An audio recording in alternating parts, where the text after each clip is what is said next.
Hello guys, welcome to RP Academy. तो start करते हैं हमारे एबीएफएम मॉड्यूल बी के थर्ड पार्ट के साथ में। और इसके साथ में हमारा मॉड्यूल बी जो है वो कंप्लीट हो जाएगा। तो यहाँ पर देख लेते हैं कि क्या आज हम लोग देख रहे हैं। तो अभी तक हमने जो है क्या हमारे पास में कंबाइंड लेवरेज है ना, एनपीवी, इसके अलावा आईआरआर, इन सभी के न्यूमेरिकल्स लगाए थे एंड ऑल्टरनेट यहाँ पर रेट ऑफ रिटर्न्स के बारे में हमने पढ़ लिया था।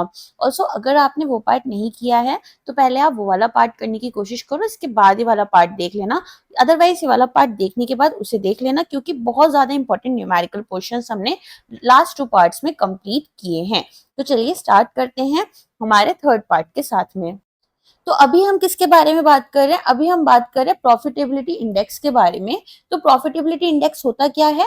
ये होता है बेनिफिट कॉस्ट रेशियो। ठीक है, अब यहाँ पर हम क्या कर रहे हैं, यहाँ पर हम मेजर करते हैं कि कितना वैल्यू जनरेट होता है जब हमने 1 यूनिट इन्वेस्टमेंट किया। मान लो आपने अगर 1 रुपी इन्वेस्ट किया है तो यहाँ पर आपको कितना रिटर्न्स मिलेगा, ये हमें कैसे पता चलता है? प्रॉफिटेबिलिटी इंडेक्स के थ्रू, जिसको हम बेनिफिट कॉस्ट रेशियो भी बोलते हैं, वैल्यू इन्वेस्टमेंट रेशियो भी बोलते हैं, प्रॉफिट इन्वेस्टमेंट रेशियो भी बोलते हैं। ठीक है, अब इसका फॉर्मूला क्या है? इसका फॉर्मूला है profitability index is equal to sum of discounted cash inflows. Future में जो आपको कैश इनफ्लोज हो रहे हैं उनको सबको ऐड कर लेंगे, और उन सबको जब ऐड कर रहे हैं तो उनकी प्रेजेंट वैल्यू पर कर रहे हैं। ठीक है, अपॉन जो हमारा इनिशियल कैश आउटले है या फिर टोटल डिस्काउंटेड कैश आउटफ्लो है। अब यहाँ पर दोनों में से कोई भी चीज हो सकती है, या तो हमारा आउटफ्लो हुआ होगा या तो फिर यहाँ पर हम देखेंगे कि हमारा इनिशियली कितना इन्वेस्टमेंट है। तो इस पर पहले ये वाला न्यूमेरिकल देख लेते हैं। तो यहाँ पर आपको बोल रहे हैं, सपोज करो कि 3 प्रोजेक्ट्स हैं जिसमें कि आपका डिस्काउंटेड कैश आउटफ्लो हुआ है। पहले में यहाँ पर मान लो ए बी सी 3 प्रोजेक्ट्स हैं। तो एक में आपका 5,50,000 है, दूसरे में आपका 75,000 है, और तीसरे में यहाँ पर आपके पास में 1,20,000 रुपए का इन्वेस्टमेंट है।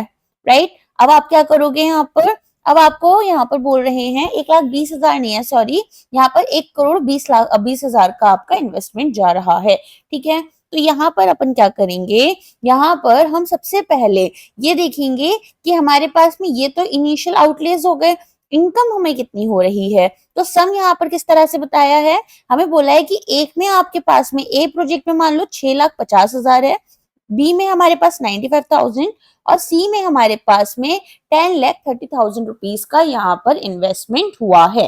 तो अपन प्रॉफिटेबिलिटी इंडेक्स निकालने के लिए क्या करेंगे, sum of discounted cash inflows, inflow आपका ऊपर आएगा और आउटफ्लो जो है वो आपका नीचे आएगा।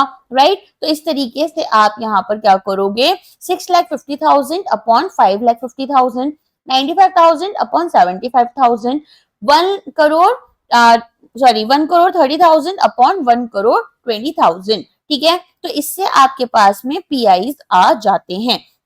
अब यहाँ पर हम क्या देख रहे हैं, हम यहाँ पर देख रहे हैं कि एब्सोल्यूट टर्म में अगर आप देखोगे तो सबसे ज्यादा जो आपको इनफ्लो मिल रहा है वो मिल रहा है आपके प्रोजेक्ट सी से। ठीक है, बट अगर हम बात करें प्रॉफिटेबिलिटी इंडेक्स की तो सबसे हाई किसमें है, प्रोजेक्ट बी में है। राइट, तो यहाँ पर आप कौन सा चूज करना चाहोगे, आप यहाँ पर प्रोजेक्ट बी चूज करना चाहोगे, जो कि आपको वेरियस प्रोजेक्ट्स को आपकी इन्वेस्टमेंट पर मिलने वाले प्रॉफिट के अकॉर्डिंगली रैंक कर रहा है। ठीक है, अब आपके आ जाते हैं कुछ अलग क्वेश्चंस, जो कि यहाँ पर आपको थोड़ा सा मैं अलग तरह से समझाते हुए चलूंगी। तो देखो, इसमें ना क्वेश्चंस एग्जाम में एज सच अभी तक तो मुझे नहीं मिले हैं देखने के लिए, but of course this time what has happened, जैब का पेपर बहुत टफ आया था, स्पेशली आपका एएफएम का, पीपीबी का, और फिर सबसे आसान जो आता है ना आरबीडब्ल्यूएम, जिसे आप लोग बिना पढ़े देकर आते थे, वो इस बार टफ आ गया था। तो सीआईआईबी को ना उतना इजी मत लेकर जाओ, थोड़ा सा समझो कि डिफिकल्टी लेवल बढ़ सकती है। ठीक है, हो सकता है कि इनकम अच्छी नहीं हो रही हो आईआईबीएफ की, तो आप लोगों से अच्छा पैसा निकालना हो उनको। या I am not joking here, I am very serious this time. तो यहाँ पर अपन को ना थोड़ा ख्याल रखना होगा। अब बात करते हैं सबसे पहले तो हम सीसीएस टेक्नोलॉजीज के बारे में। तो ये यहाँ पर फंड्स जो है रेस कर रहे हैं, कैसे कर रहे हैं, ग्लोबल डिपॉजिटरी रिसिप्ट के थ्रू। ग्लोबल डिपॉजिटरी रिसिप्ट में क्या होता था, कोई भी इंडियन कंपनी है वो अपने शेयर्स को लिस्ट कर सकती है, जैसे लंदन स्टॉक एक्सचेंज में, ग्लोबली किसी भी स्टॉक एक्सचेंज में। अगर अमेरिका में करेगी तो वो होता है आपका अमेरिकन डिपॉजिटरी रिसिप्ट बन जाती हैं यहाँ पर। तो आपकी हर एक रिसिप्ट में 5 इक्विटी शेयर आ रहे हैं। एक depository receipt is equal to 5 shares, ठीक है। और हर एक शेयर जो है, एक शेयर का प्राइस यहाँ पर कितना होगा, यहाँ पर हर एक शेयर का, रुको, each 5 equity shares trading at 200 rupees. हाँ, तो हर एक शेयर जो है वो आपका 200 रुपए का हो गया। अब आपसे बोल रहे हैं जो लेटेस्ट डिविडेंड हमने यहाँ पर डिक्लेयर करा है वो हर एक शेयर पर कितना करा है, 25% करा है, ठीक है, ऑन 10 रुपीज फेस वैल्यू। 10 रुपए की फेस वैल्यू है, 10 रुपए की फेस वैल्यू पर 25 रुपए का मतलब 2.5 रुपीज का यहाँ पर आपको क्या मिल रहा है, यहाँ पर आपको डिविडेंड मिल रहा है।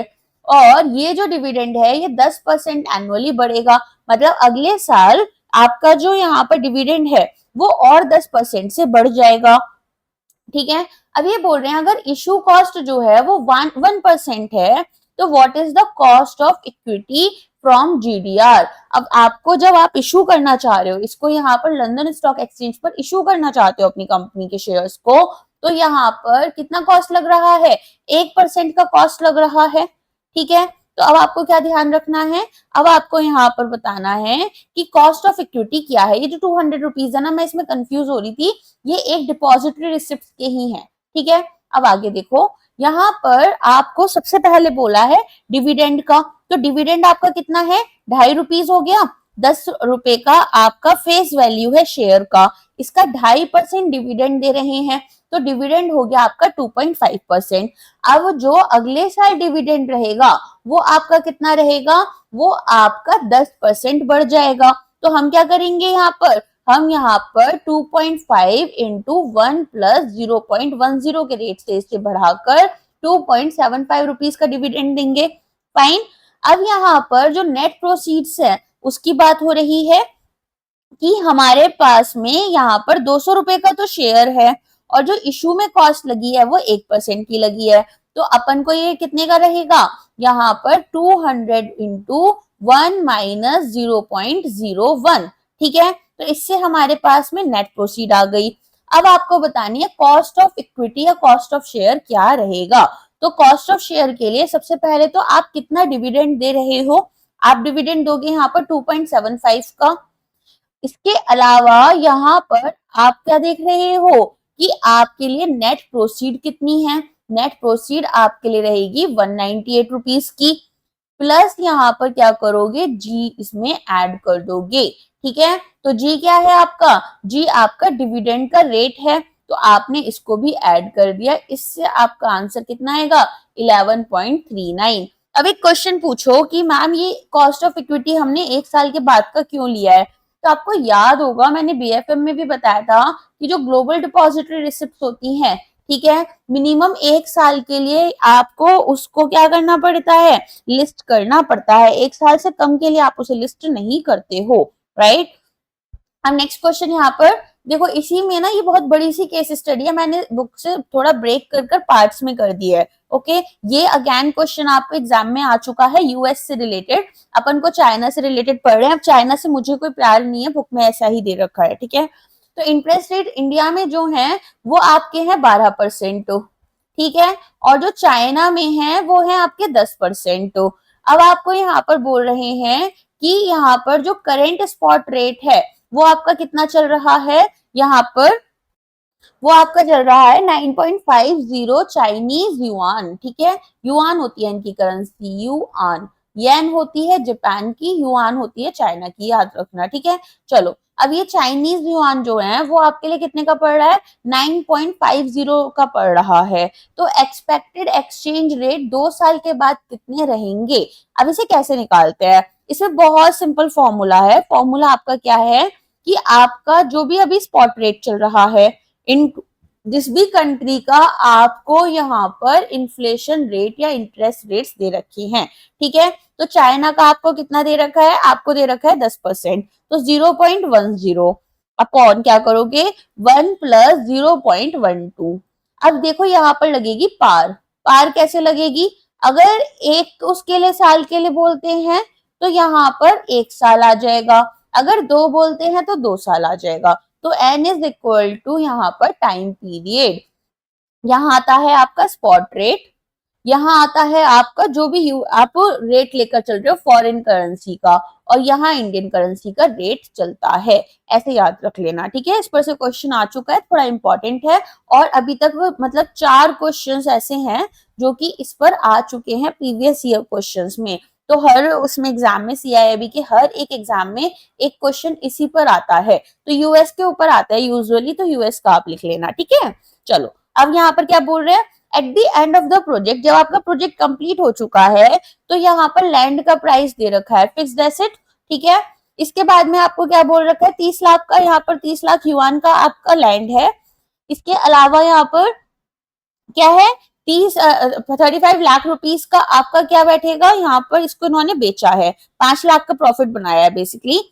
अब कैपिटल गेन जो टैक्स लगेगा वो 25% का लगेगा चाइना में। तो नेट अमाउंट आपका कितना रियलाइज हुआ, तो सबसे पहले तो कैपिटल गेन टैक्स किस पर लगना चाहिए आपका, कैपिटल गेन टैक्स आपका लगता है यहाँ पर आपने जितने में इसको बेचा है, ठीक है। तो अब यहाँ पर आपको ध्यान देना होगा, सबसे पहले देखोगे प्रॉफिट कितना हुआ, तो यहाँ पर 5 लाख रुपए का प्रॉफिट था, कैपिटल गेन उस पर ही लगता है ना, 25% आपका यहाँ पर क्या हुआ, टैक्स लग गया।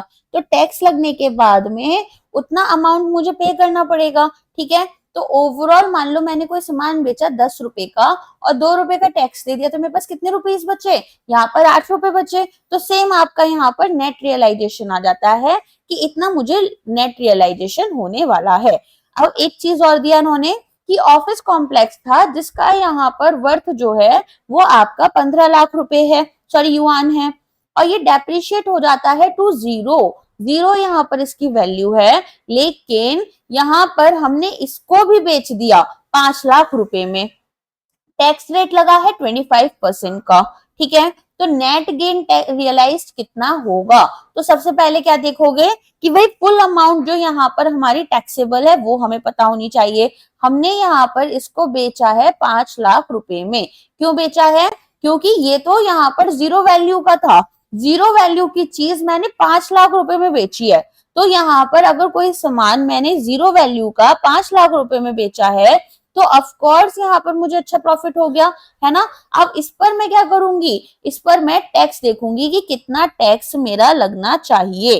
तो अपन उसी के अकॉर्डिंग यहाँ पर क्या करते हैं, यहाँ पर इसके ऊपर टैक्स लगा देंगे। टैक्स लगाने के बाद में जो हमारी नेट प्रोसीड थी उसमें से इसको माइनस कर देंगे, ठीक है। चलो अब यहाँ पर आपको क्वेश्चन पूछ रहे हैं कि कैश फ्लोज हमारे किस तरह से रहेंगे, ठीक है। मैं एक बार बुक में भी दिखा दूं आप लोगों को ये वाला क्वेश्चन अगर आप चाहो तो। चलो पहले अभी ऐसे ही समझ लो, फिर मैं बुक में अच्छे से दिखा दूंगी कि बुक में आपको ये थोड़ा टेबल वगैरह बनाकर बता रखा है, दोनों तरह से हम रिवाइज कर लेंगे। देखो फिर इसमें क्या बोला है कि 1 साल में हमारे पास 10,000 यूनिट्स जो हैं वो हमने बेची हैं। अभी जो 10,000 यूनिट्स हमने बेची हैं ये किस रेट पर बेची हैं, ये हमने बेची हैं 540 युआन की। वेरिएबल कॉस्ट जो है वो 40% ऑफ सेल है, ठीक है। तो यहाँ पर 540 का 40% आप निकाल लोगे और 10,000 से दोनों को मल्टीप्लाई कर दोगे। फिक्स्ड कॉस्ट आपको दे रखी है, डेप्रिसिएशन दे रखा है, आफ्टर टैक्स कैश फ्लो बताना है। अब क्या करोगे, यहाँ पर सबसे पहले निकालोगे सेल्स, सेल्स कितनी है आपकी 540 इंटू 10,000, ठीक है, ये हो गया। फिर यहाँ पर वेरिएबल कॉस्ट निकालोगे तो 540 का अगर 40% निकालेंगे तो हमारे पास क्या आ जाएगा, ये आ जाएगा, ठीक है। तो यहाँ पर 2,21,60 ये आपका आ जाएगा 21,60,000 अमाउंट, ठीक है। वेरिएबल कॉस्ट आ गया। इससे हम अपन क्या निकालेंगे, कंट्रीब्यूशन निकाल सकते हैं, या फिर हम यहाँ पर कंट्रीब्यूशन यही हो गया, इसको माइनस करोगे तो कंट्रीब्यूशन निकालने के बाद क्या निकालते हैं, फिक्स्ड कॉस्ट निकालते हैं। फिक्स्ड कॉस्ट निकालने से ईबीआईटी आ जाता है। ईबीआईटी से आप क्या करोगे, यहाँ पर ईबीआईटी निकालने के बाद में टैक्स जो लग रहा है ना, टैक्स अमाउंट यहाँ पर काटोगे। टैक्स रेट हमारा कितना चल रहा है, 25% का चल रहा है, तो 25% को भी आप यहाँ पर माइनस करोगे। और क्या करोगे, डेप्रिसिएशन जो है वो भी हटा देते हैं। ईबीआईटी में से डेप्रिसिएशन क्यों हटाएंगे, क्योंकि टैक्स नॉन टैक्स डिडक्टिबल है, टैक्स डिडक्टिबल है। डेप्रिसिएशन जो होता है वो टैक्स डिडक्टिबल होता है, ठीक है, इस पर टैक्स नहीं लगेगा आपके। तो आपको ये भी माइनस करा, इसके अलावा फिक्स्ड कॉस्ट माइनस करा, ठीक है। तो इसमें से आपने वेरिएबल कॉस्ट माइनस किया, आपने यहाँ पर डेप्रिसिएशन माइनस किया, आपने यहाँ से फिक्स्ड कॉस्ट माइनस किया, तो ये आपका आ गया EBIT, ठीक है। अब इस पर से आपने क्या करना है, टैक्सेस भी यहाँ पर लगाने हैं और टैक्सेस भी माइनस कर दोगे। टैक्सेस माइनस करने के बाद क्या बचेगा, प्रॉफिट आफ्टर टैक्स बचेगा। प्रॉफिट आफ्टर टैक्स में क्या ऐड करोगे, डेप्रिसिएशन। क्यों, क्योंकि कैश फ्लो पूछा है और डेप्रिसिएशन बहुत बार बता चुकी हूँ क्या है, नॉन कैश एक्सपेंस है, असली में थोड़ी किसी को पैसा देना है, तो इसीलिए यहाँ पर आपके पास क्या आता है, इसीलिए यहाँ पर आपके पास में डेप्रिसिएशन को हम ऐड कर देते हैं। आगे समझ में, इस तरीके से 1 साल का आपका कैश फ्लो आ गया, 2-3 साल का भी निकाल सकते हो। अब देखो बुक में किस तरह से दे रखा है, ये आपको बता रखा है एनुअल यूनिट्स हैं, प्राइस पर यूनिट आपका इतना है, एनुअल रिवेन्यू हो गया, इसमें से वेरिएबल कॉस्ट माइनस किया, डेप्रिसिएशन माइनस किया, फिक्स्ड कॉस्ट आपने यहाँ पर जो है वो भी हटा दोगे, फिर आपके पास प्रॉफिट बिफोर टैक्स आ जाएगा, फिर टैक्स यहाँ पर जो आएगा वो निकालोगे, उसको भी माइनस कर देते हो और फिर ऐड कर देते हो डेप्रिसिएशन को, तो आपके पास कैश फ्लो आ जाता है, ठीक है। ये एक प्रोजेक्ट है, ये आपका दूसरा प्रोजेक्ट दे रखा है इन्होंने। आगे क्या है यहाँ पर, अब यहाँ पर ये नेट प्रेजेंट वैल्यू की बात कर रहे हैं कि आपके लिए नेट प्रेजेंट वैल्यू क्या रहेगी। तो नेट प्रेजेंट वैल्यू निकालने के लिए हम क्या करेंगे, हम यहाँ पर देखेंगे कि हमारे पास में इनफ्लोस क्या क्या है और हमारे पास में इन्वेस्टमेंट्स क्या क्या है, और सभी में हमारा डिस्काउंट फैक्टर लगा देते हैं, ठीक है। तो यहाँ पर अपन को क्या दे रखा है, कॉस्ट ऑफ कैपिटल जो है वो 11.39% दे रखा है, ठीक है। तो इसके अकॉर्डिंग अपन क्या निकालेंगे, यहाँ पर हमारे पहले साल का से दूसरे साल का कैश फ्लो निकाल लेंगे। हमें पहले साल का लास्ट क्वेश्चन में दे रखा है, दूसरे साल का यहाँ पर दे रखा है, इनके थ्रू हम यहाँ पर हमारा क्या निकाल रहे हैं, हम यहाँ पर अपना कैश फ्लो निकाल लेंगे। और याद रखना 1 + r⁴ होगा, ठीक है। और फिर यहाँ पर आपकी जो इनिशियल इन्वेस्टमेंट थी, इनिशियल इन्वेस्टमेंट को माइनस कर दोगे, ठीक है। अब ये बोल रहे हैं, अगर ये बहुत बड़ा क्वेश्चन है, बुक में देखते हैं ना तो समझ भी नहीं आता, इसीलिए ब्रेक कर लाई हूँ पार्ट्स में। अब देखो, अगर ईयर 1 में आपके पास में युआन कितने हैं, 8,35,500 हैं, और इन्हें हमने किस रेट पर कन्वर्ट करा है कि भाई यहाँ पर आपका 9 रुपए 67 का एक युआन है, ठीक है। और दूसरे साल में आपने इसको कन्वर्ट करा है इस रेट पर, और डिस्काउंट रेट लेकर चल रहे हो 12%। तो net present value in rupees आपको बताना है। तो इन रुपीस कैसे निकालते हैं, स्पॉट रेट लेकर चलते हैं अपन, याद है। फिर यहाँ पर क्या करते हैं, यहाँ पर पहले आपने ईयर 1 के लिए, फिर ईयर 2 के लिए रुपीस में इसको कन्वर्ट करा। कन्वर्ट करने के बाद में इनिशियल आउटले आपका कितना है वो आपने देखा। इनिशियल आउटले निकालने के बाद में टोटल प्रेजेंट वैल्यू देखोगे, और यहाँ पर नेट प्रेजेंट वैल्यू निकालने के लिए क्या करते हैं, इनिशियल इन्वेस्टमेंट माइनस आपका जो भी यहाँ पर कैश इनफ्लो है, ठीक है। इनिशियल इन्वेस्टमेंट हमेशा माइनस में रहता है, कुछ जगह बुक में ना ऐसे भी फॉर्मूला देखने के लिए मिलता है, प्लस कैश फ्लो, ये ईयर वाइज जा रहे होते हैं। तो यहाँ पर भी कोई दिक्कत नहीं है, हम इनिशियल इन्वेस्टमेंट माइनस करेंगे और इसीलिए हम उसको माइनस में लेकर चलते हैं, ठीक है। चलो, अब यहाँ पर नेक्स्ट क्वेश्चन है आपका कि इंटरनेशनल पोर्टफोलियो इन्वेस्टमेंट से रिलेटेड कौन सा स्टेटमेंट जो है वो करेक्ट है, और रिस्क रिटर्न कॉन्सेप्ट से भी, तो रिस्क है तो इश्क है, याद है ना। डायरेक्ट इंटरनेशनल पोर्टफोलियो इन्वेस्टमेंट्स में आपके पास एडीआर्स आते हैं, जीडीआर्स आते हैं और एफडीआई आता है, ये बोल रहे हैं। और इन्वेस्टर्स जो होते हैं वो डायरेक्टली इन्वेस्ट करते हैं आपकी फॉरेन कंपनीज में। तो खुद से सोचो, अगर आपको दूसरी कंपनी में इन्वेस्ट करना है ना, तो फिर आपके पास में क्या होना चाहिए, अगर मान लो इंडिया में हो और आप चाहते हो कि आप फॉरेन इन्वेस्टमेंट करो, तो कैसे करोगे। फॉरेन इन्वेस्टमेंट करने के लिए यहाँ पर इंडियन डिपॉजिटरी रिसिप्ट होनी चाहिए।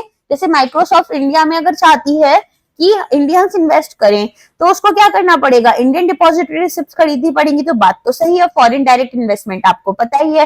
तो ए करेक्ट हो गया। बी पर आ जाओ, एक्सचेंज रेट रिस्क क्या है कि अब यहाँ पर जैसे हमें रुपीस में कन्वर्ट कर मान लो पेमेंट करनी है ना, तो अगर एक युआन महंगा हो जाता है, एप्रिशिएट हो जाती है उसकी वैल्यू, तो आपको ज्यादा रुपीस पे करने पड़ेंगे, ठीक है। तो आपके लिए क्या हो गया, एक्सचेंज रेट रिस्क हो गया। तो ये कैसे हो रहा है कि जो वैल्यू है लोकल करेंसी की वो यहाँ पर चेंज हो रही है।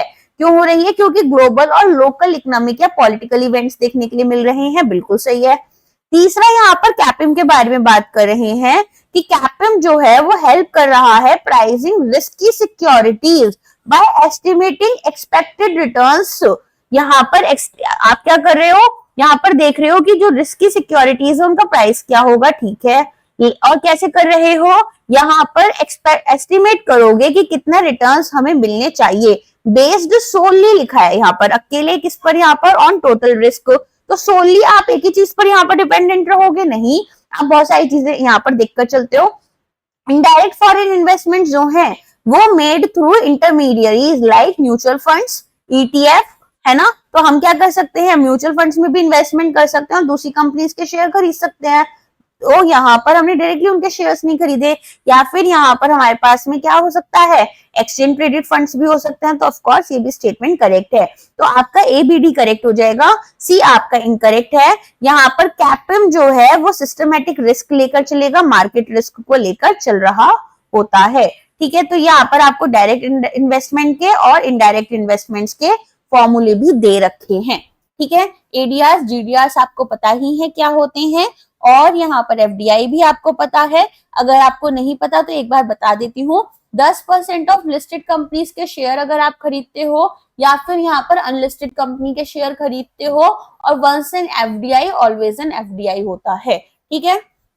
एक्सचेंज रेट रिस्क आपको पता ही है, करेंसी अगर डेप्रिशिएट हो रही है या फिर यहाँ पर फ्लक्चुएशंस आ रहे हैं, आपको खरीदना है और यहाँ पर ज्यादा पैसा देकर खरीदना पड़ रहा है तो आपके लिए एक्सचेंज रेट रिस्क है। आपको बेचना है और बेचते टाइम आपको कम पैसा मिल रहा है तो भी यहाँ पर आपके अगेंस्ट जाना चाहिए, ठीक है। कंट्री रिस्क क्या है, यहाँ पर जैसे पॉलिटिकल सैंक्शंस हो गए, इकोनॉमिक इंस्टेबिलिटी आ गई, रेगुलेटरी रिस्ट्रिक्शंस हो गए, वॉर हो गए, ठीक है, गवर्नमेंट सैंक्शंस लगा देती है, इलेक्शंस वगैरह का कुछ इशू आ गया, सिविल अनरेस्ट देखने के लिए जैसे म्यांमार में देखने के लिए मिलता है, ठीक है।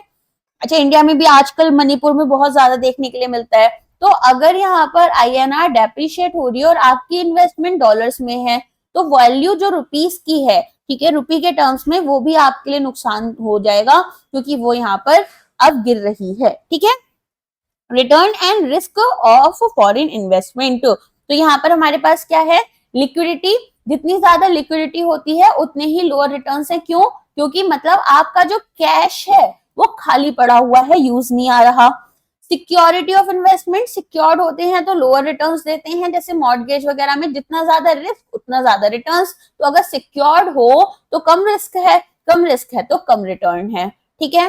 करेंसी की स्ट्रेंथ, जितनी ज्यादा स्टेबल करेंसी होती है उतने ही अच्छे रिटर्न्स मिलते हैं। डिविडेंड स्ट्रेटेजी, री इन्वेस्टमेंट, यहाँ पर हम कोशिश करते हैं हाई कंपाउंडेड रिटर्न्स मिले।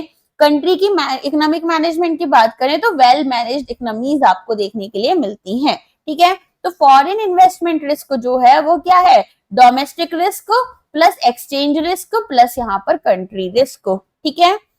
अब यहाँ पर आ जाओ कैपिम पर। Capital asset pricing model, capital asset pricing model में क्या देखते हैं कि भाई एक्सपेक्टेड कितने रिटर्न्स हमें मिल सकते हैं ऑफ अ सिक्योरिटी। जैसे मान लो मार्केट में कोई सिक्योरिटी है, ट्रेडेबल सिक्योरिटी है, आपने परचेज किया तो उस पर आपको कितना रिटर्न मिल सकता है जब आपने इन्वेस्टमेंट की है। और ये यहाँ पर सिस्टमेटिक रिस्क पर क्या होती है, फोकस्ड होती है। सिस्टमेटिक रिस्क में आप क्या देखते हैं, ये एक तरीके का मार्केट रिस्क है जिसमें कि आपको देखने के लिए मिलेगा कि एक यहाँ पर अगर बैंक गिरा तो दूसरा भी, और पूरी इकोनॉमी खराब हो जाती है, पूरी इकोनॉमी डाउनफॉल हो जाती है, ग्लोबल इकोनॉमी डाउनफॉल देखने के लिए मिल जाता है।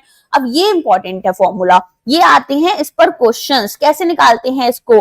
सबसे पहले देखोगे कि आपके रिस्क फ्री रिटर्न्स कैसे हैं। जैसे मान लो अगर मैंने गवर्नमेंट सिक्योरिटी में भी यही पैसा लगाया होता तो मुझे यहाँ पर कुछ रिटर्न्स मिलते जिसमें कोई रिस्क इन्वॉल्व नहीं था। तो रिस्क फ्री रिटर्न्स क्या है, प्लस यहाँ पर लेकर चलते हैं बीटा। बीटा बताता है कि आपकी इन्वेस्टमेंट कितनी वॉलेटाइल है, आपकी इन्वेस्टमेंट यहाँ पर कितनी वॉलेटाइल है, कितना रिस्क यहाँ पर हम ले रहे हैं।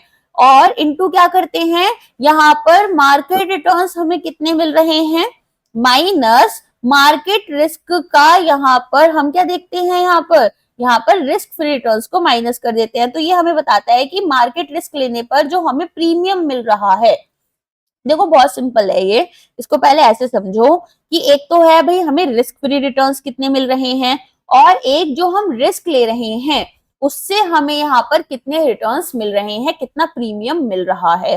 तो इन्हें ऐड करते हैं। अब ये जो आरपी है, आरपी निकालते कैसे हैं, ये निकालते हैं कि भाई मार्केट कितना वॉलेटाइल है, जिसमें हम यहाँ पर मार्केट रिस्क जो है उससे जो हमें रिटर्न्स मिल रहे हैं माइनस जो रिस्क यहाँ पर हमारा रिस्क फ्री रिटर्न्स है, ठीक है, तो उसको हम माइनस कर देते हैं।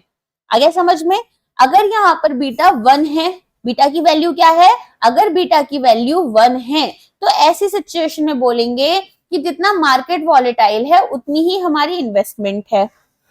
अगर मार्केट बीटा जो है वो आपका 1 से ज्यादा है, मतलब हम ज्यादा रिस्क ले रहे हैं तो रिटर्न्स भी ज्यादा आएंगे। अगर बीटा आपका कम है तो हम कम रिस्क ले रहे हैं और रिटर्न्स भी हमारे कम आएंगे, ठीक है। इस पर न्यूमेरिकल आ जाते हैं, तो इसे थोड़ा अच्छे से याद रखना। कैपम का फुल फॉर्म भी याद कर लेना, कभी यहाँ पर आप कैपम का फुल फॉर्म भूल जाओ, कैपिटल एसेट प्राइसिंग मॉडल, ठीक है। एक सेकेंड, अब ये ध्यान से देख लो, डायरेक्ट यहाँ पर इन्वेस्टमेंट है कि भाई हमने डायरेक्टली यहाँ पर फॉरेन इन्वेस्टमेंट की है, इनडायरेक्ट होती है कि हमने इंटरमीडियरीज या फंड्स के थ्रू की है। एक्सचेंज रेट और रिस्क, आपको कंट्री स्पेसिफिक रिस्क पता चल चुके हैं। हायर रिस्क तब होगा तो हमारा बीटा जो है वो भी यहाँ पर ज्यादा होगा, और हायर रिस्क का मतलब हायर रिटर्न्स होते हैं, ठीक है। अब एक कंपनी है जिसके पास रिस्क फ्री रेट है यहाँ पर RF 6.5%, लेवर्ड बीटा आपका 1.3 है, और एक्सपेक्टेड मार्केट रिटर्न्स जो है वो 13.5 है। तो क्या करोगे, 6.5 प्लस बीटा, फिर यहाँ पर 13.5 माइनस 6.5, और बीटा की वैल्यू कितनी है आपकी 1.3 है। डायरेक्टली वैल्यूज निकाल लेना, कैलकुलेटर ले जाना एग्जाम में, आपको काम आएगा, ठीक है। तो आपके पास में आंसर आ जाएगा। नेक्स्ट क्वेश्चन आपके पास है, अगर यहाँ पर 4 फैक्टर्स हैं जो कि आइडेंटिफाई किए गए हैं और इससे हमें यहाँ पर स्टॉक का रिटर्न पता चल रहा है, ठीक है, और क्या पता चल रहा है कि कितना मार्केट सेंसिटिविटी है, और रिस्क प्रीमियम भी हमारा इसी से एसोसिएटेड होगा। मैंने बताया था ना रिस्क प्रीमियम हमारे लिए क्या होता है, याद रखना रिस्क प्रीमियम को। फिर ये पूछ रहे हैं कि आप यहाँ पर आरपी जो है रिस्क प्रीमियम रिटर्न्स हैं, तो आपको एक्सपेक्टेड रिटर्न यहाँ पर कैलकुलेट करना है। कैसे करोगे, सबसे पहले आपको दे रखा है यहाँ पर बीटा, बीटा किसके फॉर्म में दे रखा है, GDP growth rate that is 0.6, और रिस्क प्रीमियम आपको दे रखा है 4%, इन्फ्लेशन रेट आपको अगेन दे रखा है 0.8, आरपी दे रखा है 2%, गोल्ड प्राइसेस बीटा यहाँ पर है आपका -0.7, और रिस्क प्रीमियम है 5%। ऐसे ही सबका दे रखा है, और रिस्क फ्री रेट जो है वो आपका 3% है। कैसे, यहाँ पर अब आपको एक्सपेक्टेड रिटर्न्स निकालने हैं। ये एकदम छोटा सा बच्चा था, अकेला आया था, ठीक है। अब यहाँ पर इसका बड़ा भाई आता है। अब बड़ा भाई क्या बोल रहा है, बड़ा भाई बोल रहा है कि तुम मुझे बताओ तुम क्या निकाल रहे हो वैल्यूज, तो अब इसको हेल्प करनी है। तो आरपी मैंने क्या बताया था, रिस्क प्रीमियम क्या बताया था मैंने, रिस्क प्रीमियम आपका क्या होता है, RM माइनस RF, है ना। तो यहाँ पर RM माइनस RF की वैल्यू आपको डायरेक्टली आरपी दे रखी है, तो अब इसे बीटा से मल्टीप्लाई करते हुए जाना है और कुछ नहीं करना। तो एक्सपेक्टेड रिटर्न्स कितने मिल रहे हैं आपको वो बताना है। सबसे पहले रिस्क फ्री रिटर्न्स कितने हैं, 3% है। फिर यहाँ पर हर एक इन्वेस्टमेंट के साथ में क्या करोगे, बीटा इंटू आरपी, और आरपी क्या है, RM माइनस RF, ठीक है। अब मान लो आपको यहाँ पर बीटा दे रखा होता, आरपी दे रखा होता और RF दे रखा होता, और फिर आपसे बोल रहे होते कि RM बताओ, यहाँ पर मार्केट रिटर्न्स बताओ, तो कैसे बताते, बहुत सिंपल है, RP is equal to RM minus RF, है ना। तो यहाँ पर रिस्क प्रीमियम से रिस्क फ्री वाला निकाल लोगे, माइनस कर दोगे तो RM आ जाएगा, ठीक है। चलो अब एक और क्वेश्चन है, कंपनी है इंडिया में जो कि अपना एक प्रोजेक्ट इवैल्यूएट कर रही है यूएस में। अब इन्वेस्टमेंट जो है वो आपकी डॉलर्स में जा रही है, ठीक है, और यहाँ पर प्रोजेक्ट की जो लाइफ है वो 3 साल है। आपको बोल रहे हैं रिस्क फ्री रेट हमारा 4% है यूएस में, रिस्क फ्री रेट हमारा इंडिया में 7% है। कंपनी जो रिक्वायर्ड यहाँ पर रिस्क एडजस्टेड रेट लेकर चल रही है वो 12% है। स्पॉट रेट आपका $1 का 80 रुपए है। तो रिस्क एडजस्टेड डिस्काउंट रेट यहाँ पर हमें बताना है, ठीक है। और ये किस में बताना है, डॉलर्स में बताना है। राउंड ऑफ कर लोगे 2 डेसिमल प्लेसेस तक। तो कैसे निकालोगे यहाँ पर, सबसे पहले आप देखोगे ये वाला फॉर्मूला 1 प्लस आर ए क्या है, risk adjusted rate is equal to 1 plus risk free returns, ठीक है, इनटू 1 प्लस रिस्क प्रीमियम। आगे समझ में। तो अब आपको क्या क्या दे रखा है, आपको दे रखा है यहाँ पर risk free rate in India, और आपको दे रखा है R risk adjusted rate in India 12% है, और यहाँ पर आपको स्पॉट एक्सचेंज रेट दे रखा है और रिस्क फ्री रेट यूएस का दे रखा है। कैसे करेंगे अब, सबसे पहले हम यहाँ पर लेंगे कि रिस्क फ्री रेट इंडिया में हमारा कितना है, ठीक है। उसके बाद में क्या करेंगे, यहाँ पर हमारा रिस्क फ्री रेट जो है इंडिया में लेकर चलेंगे। तो आपने क्या निकालना है, आपने यहाँ पर अपना risk free adjusted rate India में आईएनआर में रिस्क फ्री रेट आपका निकालना है, और इससे आपका आरपी आ जाएगा। आरपी आ गया। अब आरपी आने के बाद में ये सारा हमने किस में किया, रूपी के टर्म्स में किया। रूपी के टर्म्स में करने के बाद में अब हमें रिस्क एडजस्टेड रेट हमारे लिए निकालना है यूएस के अकॉर्डिंग डॉलर्स में, ठीक है। तो डॉलर्स के लिए हमारे पास में रेट क्या चल रहा था, यहाँ पर चल रहा है आपका 4%, ठीक है।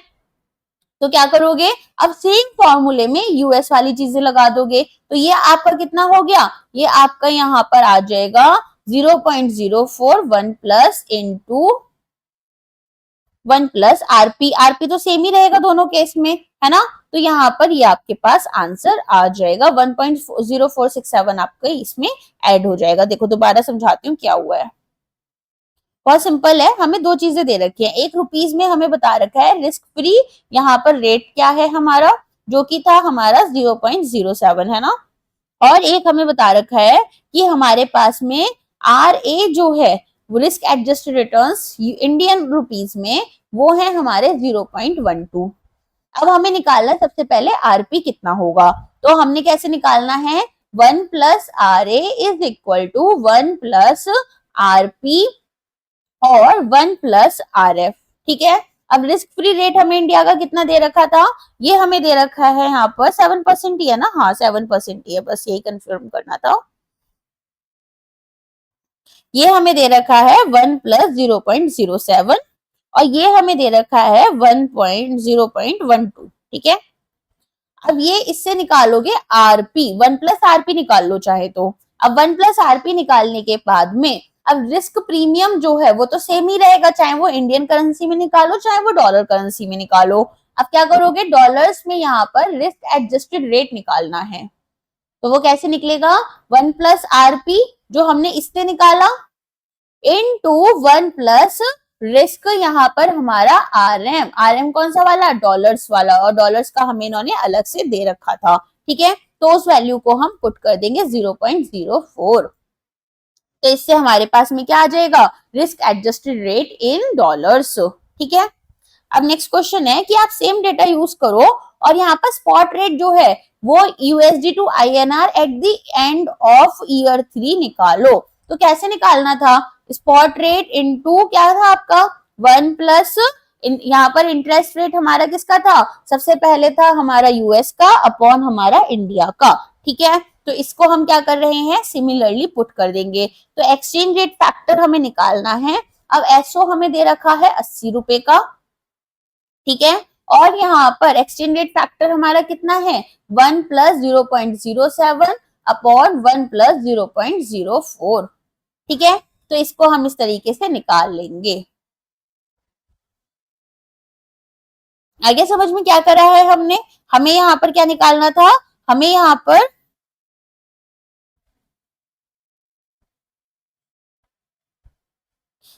दे रखा है करेंट स्पॉट एक्सचेंज रेट, ठीक है।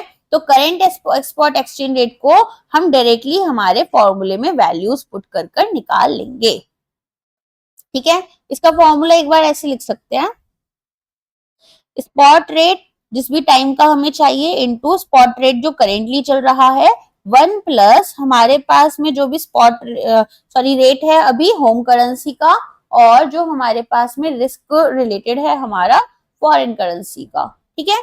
इस तरीके से भी हम इसको निकाल सकते हैं, ठीक है, इसी में वैल्यूज आप डायरेक्टली पुट कर देते हो। तो ये वाली वैल्यूज जो है वो हमने पुट कर दी और हमारे पास आंसर आ गया। अब नेक्स्ट क्वेश्चन पर आते हैं। यहाँ पर आपको बोल रखा है एक कंपनी है इंडिया में जो कि एक प्रोजेक्ट इवेलुएट कर रही है यूएसए में। अब ये इनिशियल कैश फ्लो है तो यहाँ पर माइनस लगा कर दिया है और बाकी इनफ्लोज हैं। माइनस का मतलब क्या हुआ, यहाँ पर आउटफ्लो एक्सपेंस है ये आपका, ठीक है, आपके साथ पास से पैसा जा रहा है, यहाँ पर आपको ये मिल रहा है। अब ये सारी की सारी जो आपको इनफ्लो हुए हैं ये डॉलर्स में दे रखे हैं, राइट। अब आपको आगे क्या बोला है, आपको बोल रहे हैं स्पॉट रेट जो चल रहा है वो 80 रुपीज पर यूएसडी चल रहा है। रिस्क फ्री रेट आपका अगर हम बात करें यूएस की तो वो 4% है। रिस्क फ्री रेट इंडिया में है आपका 7। रिक्वायर्ड रेट ऑफ रिटर्न्स आपका 12% है। एक्सचेंज रेट फैक्टर अब आपको निकालना है। कैसे निकालते हैं एक्सचेंज रेट फैक्टर, यहाँ पर आपको क्या करना पड़ेगा, स्पॉट रेट अभी क्या चल रहा है इनटू 1 प्लस यहाँ पर आपको क्या निकालना होगा, यहाँ पर आपको निकालना पड़ेगा 0.07 अपॉन 1 प्लस 0.04, ठीक है। इससे क्या निकलेगा, इससे आपके पास में यूएस वाला जो है और यहाँ पर आपके पास इंडिया वाला जो रेट है इसके थ्रू आप इसे निकाल लोगे। तो कैसे है 80 इंटू 1 प्लस 0.07 अपॉन 1 प्लस 0.04। ऊपर किसका आ रहा है याद रखना, ऊपर आपका आ रहा है फॉरेन करेंसी का यहाँ पर और यहाँ पर आएगा आपका इंडियन करेंसी का। ये होता है होम करेंसी फैक्टर, ठीक है।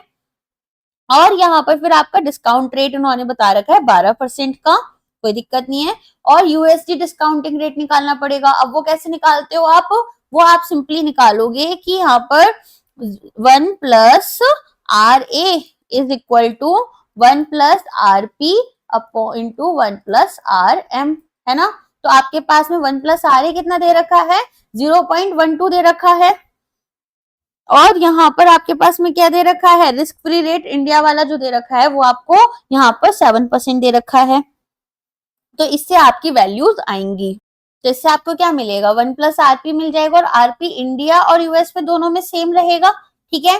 फिर हम क्या करते हैं, फिर हमारे पास जो आंसर आएगा, जैसे 1.0467 हमारे पास आंसर आ गया, फिर अपन इस आरपी को 1 प्लस आरपी को ही यूज करते हैं और हमारा आर ए किसके लिए निकाल रहे हैं, हमारे निकालेंगे हमारा यूएस के लिए। तो 1 plus R A is equal to आपका 1.0467 इंटू 1 प्लस 0.04, ठीक है। तो इससे हमारे पास में क्या आता है, इससे हमारे पास यूएस वाला जो रेट है वो आ जाता है, ठीक है। अब देखो सबसे पहले इन्होंने बोला है होम करेंसी अप्रोच यूज करनी है, मतलब रुपीज में हमें पैसा निकालना है और प्रेजेंट वैल्यू बतानी है कैश इनफ्लोज की। तो हमारे पास में कैश इनफ्लोज दे रखे हैं इन्होंने 30, 40, 50 और 50, है ना। स्पॉट रेट अब हम निकाल लेंगे। स्पॉट रेट हमें कैसे निकालना होगा, हमें यहाँ पर 80 रुपीज का आपको रेट दे रखा था, राइट। 80 हमारा स्पॉट रेट था। अब हम इस 80 के साथ में ही 1 प्लस 0.07 अपॉन 1 प्लस 0.04 कर रहे थे। तो अपन को वही सेम चीज यूज करनी है कि 80 इंटू 1 प्लस 0.07 1 प्लस 0.04। इससे हमारे पास क्या आएगा, फर्स्ट ईयर के लिए, सेकेंड ईयर के लिए, थर्ड ईयर के लिए, फोर्थ ईयर के लिए, है ना। तो इस तरीके से हमारे पास में हमने क्या निकाला, हमारा रेट निकाल लिया। रेट निकालने के बाद में अपन इस रेट को यहाँ पर प्रेजेंट वैल्यू के लिए यूज करेंगे, ठीक है। ये हमारे पास में एक्सचेंज रेट हो गया। एक्सचेंज रेट पर हम एक डिस्काउंटिंग फैक्टर लगाते हैं। डिस्काउंटिंग फैक्टर कैसे लगता है, यहाँ पर एन के अकॉर्डिंग, है ना। और फिर इनको वैल्यूज को इसमें मल्टीप्लाई कर देंगे। समझ में आया कैसे हुआ, एक बार समझा देती हूँ, ये 30 वाला समझा देती हूँ। $30 थे जो मुझे रिसीव हुए, ठीक है। अब $30 जब रिसीव हुए उस टाइम पर exchange rate, spot exchange rate जो करंट रेट था वो 80 रुपए था और इंडिया का जो रिस्क फ्री रिटर्न था वो 0.07 था और यूएस का 0.04 था, ठीक। टू दी पावर 1 क्या करेंगे, यहाँ पर टू दी पावर 1 कर देंगे। तो आपको क्या मिलेगा, आप यहाँ पर $30 को $30 की जगह रुपीज में कन्वर्ट कर लोगे। रुपीज में कन्वर्ट किया, अब हमें क्योंकि प्रेजेंट वैल्यू निकालनी है तो हमें डिस्काउंटिंग फैक्टर यूज करना पड़ेगा, और डिस्काउंटिंग फैक्टर क्या होता है आपका, ये आपको इन्होंने 12% का डिस्काउंटिंग फैक्टर दे रखा है, तो 1 लगेगा फर्स्ट ईयर के लिए। तो यहाँ पर जो भी आपकी वैल्यू आएगी उसको आप यहाँ पर क्या करोगे, उसको 1 प्लस 0.12 से डिवाइड कर दोगे, ठीक है। तो देखो इस तरीके से हमारा पहले क्या हुआ, रेट निकाला, रेट निकालकर यहाँ पर इनफ्लो देखा कि कितना होगा, इनफ्लो निकालकर डिस्काउंट फैक्टर निकाल दिया, डिस्काउंट फैक्टर निकालकर प्रेजेंट वैल्यू निकाल ली, ठीक है। अब यहाँ पर फॉरेन करेंसी अप्रोच बोल रहे हैं कि फॉरेन करेंसी अप्रोच से आपका क्या आएगा, तो अभी मैंने आपको ये पूरा का पूरा समझाया था कि हमारे पास में रेट किस तरह से, रिस्क एडजस्टेड रेट कैसे निकालना है ना। तो अपन अब इसी वैल्यू को यूज करेंगे। तो क्या कर रहे हैं हम, सबसे पहले हम यहाँ पर देखेंगे इंडिया के रेट के अकॉर्डिंग कि हमारे पास में 1 प्लस आरपी कितना है। तो इन्होंने हमें बताया था कि रिस्क एडजस्टेड रिटर्न्स जो इंडिया में चल रहे हैं इंडियन करेंसी के अकॉर्डिंग, वो आपके 12% के हिसाब से जा रहे हैं, और रिस्क फ्री रेट इंडिया में 7% के हैं। बहुत बड़ा क्वेश्चन है आई नो, लेकिन मार्क्स भी इसमें फिर आपको ज्यादा ही मिलेंगे, 5 मार्क्स तक के क्वेश्चन आ सकते हैं। तो 1+012 इज इक्वल टू, मतलब 1 plus R A is equal to क्या था आपका, 1 प्लस आर एम और 1 प्लस आर पी, है ना।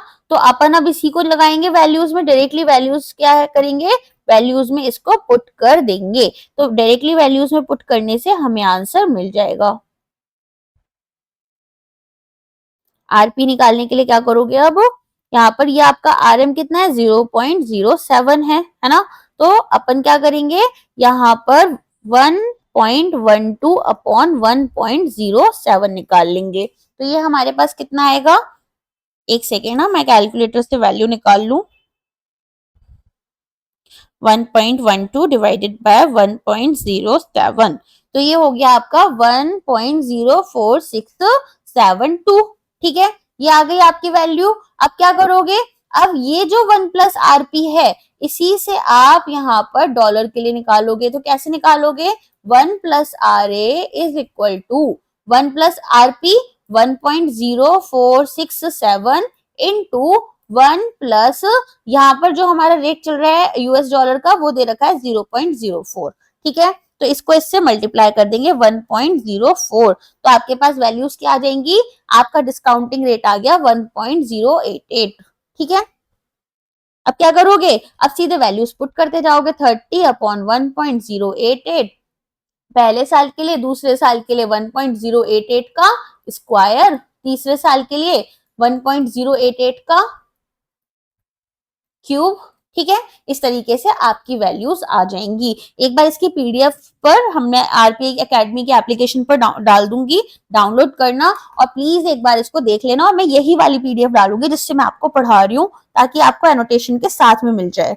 चलो अब आपको दो अप्रोचेस दे रखी हैं फॉर इवेलुएटिंग ओवरसीज प्रोजेक्ट, एक होती है होम करेंसी, एक थी फॉरेन करेंसी। जो पहला वाला था जिसमें रुपीज को पहले हमने डॉलर्स में कन्वर्ट, सॉरी डॉलर्स को रुपीज में कन्वर्ट करा, फिर उसके बाद में प्रेजेंट वैल्यू फैक्टर निकाला और उससे मल्टीप्लाई किया।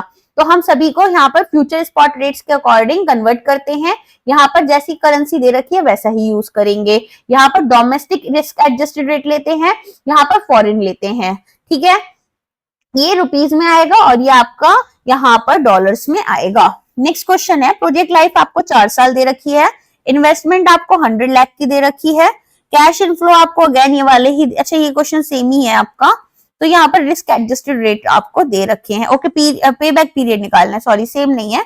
अब ये आपसे बोल रहा है पे बैक पीरियड निकालो। तो पे बैक पीरियड सबसे पहले होम करेंसी अप्रोच के अकॉर्डिंग बोल रहे हैं। तो आपकी इनिशियल इन्वेस्टमेंट 8 लाख रुपए है अगर, और ईयर 1, ईयर 2, ईयर 3 और ईयर 4 में ये पैसा मिल रहा है आपको, तो आप क्या करोगे, यहाँ पर इन सबको ऐड कर दोगे, ठीक है। ऐड करने के बाद में आपको अमाउंट पता चल जाएगा। और फॉरेन करेंसी अप्रोच में क्या होगा, यहाँ पर आपका अगर इनिशियल इन्वेस्टमेंट 100 लाख है तो 30, 40, 50, 50 कितना आ गया, यहाँ पर पहले साल में आपको 30, 40, 70 मिल गया, और दूसरे साल में आपको 50 यहाँ पर दे रहे हैं, और चाहिए कितना, चाहिए आपको केवल 30 चाहिए, तो 30/50 कर दोगे, ठीक है। बैलेंस और कितना मिल रहा है। नेट प्रेजेंट वैल्यू मेथड आपको यहाँ पर बता रखा है, प्रेजेंट वैल्यू निकालोगे क्या है, यहाँ पर इनफ्लोस की, इनिशियल इन्वेस्टमेंट और आपका क्या, तो आसान है। कैसे लेते हैं रिस्क एडजस्टेड रेट, अगर हमें फॉरेन करेंसी के निकालना है तो 1 plus R F India upon 1 plus R F US, ठीक है। चलो इंटरनल रेट ऑफ रिटर्न निकालना है तो अगेन यहाँ पर फिर तो आपको क्या लगाना पड़ता है, हिट एंड ट्रायल मेथड लगाना पड़ता है।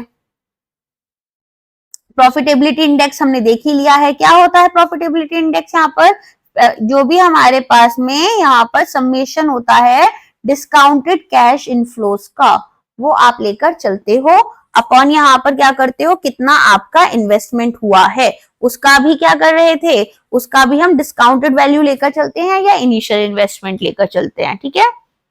नेक्स्ट अपन के पास में फॉरेन करेंसी में दे रखा है, फॉरेन करेंसी में भी निकाल सकते हैं, जैसे भी हमें वैल्यूज दे रखी होंगी वैसे इसे सॉल्व कर लेंगे। अब बात हो रही है ट्रांसफर प्राइसिंग की। ट्रांसफर प्राइसिंग क्या होता है, मैंने आपको बीएफएम के टाइम पर भी पढ़ाया था, अगर आपने मुझसे बीएफएम पढ़ा है, अगर नहीं पढ़ा तो मैं बता देती हूँ। जब यहाँ पर कोई भी रिलेटेड पार्टीज होती है, रिलेटेड एज इन एक कंपनी है और कंपनी की एक ब्रांच जो है वो इंडिया में है और एक ब्रांच जो है वो मान लो पनामा में है।